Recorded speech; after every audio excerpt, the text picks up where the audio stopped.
Restoranda oturmuşduq, birdən tok səs gəldi. Elə bildik işte zəlzələ falandı. Yox, elə dedi. Çıxdı gördük ağac aşıb. Küləkli hava idi, bərk küləkli hava idi. Maşının şüşəsi qabağı demək olar təmiz əldən getmişdi. Qardaş da valideynlər, ailəli adamlar idi. Burada 2 nəfər.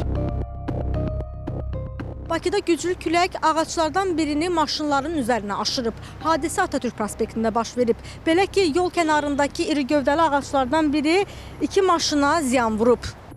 Maşın sahibi də yarım saat üstündən keçdi ağac aşandan sonra. Gəldi görür ki, maşın vəziyyətdədir.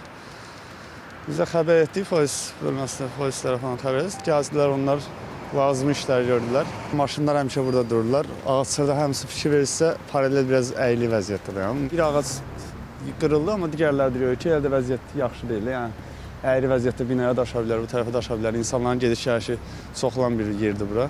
Məsələ ilə bağlı Bakı Şəhər Yaşıllaşdırma Təsərrüfatı Birliyindən bildirildi ki, sözügedən ərazidə əsən külək nəticəsində ağacın budağı aşıb. Mövcud problem aradan qaldırılıb. Qurumdan o da bildirildi ki, ərazidə mütəmadi olaraq budanma işləri aparılır. Ağaclara aqrotexniki qulluq göstərilir. Təhlükə yaratma ehtimalı olan ağacların kəsilərək götürülməsinə gəlincə, bu yalnız aidiyyəti dövlət qurumunun rəyi əsasında həyata keçirilə bilər.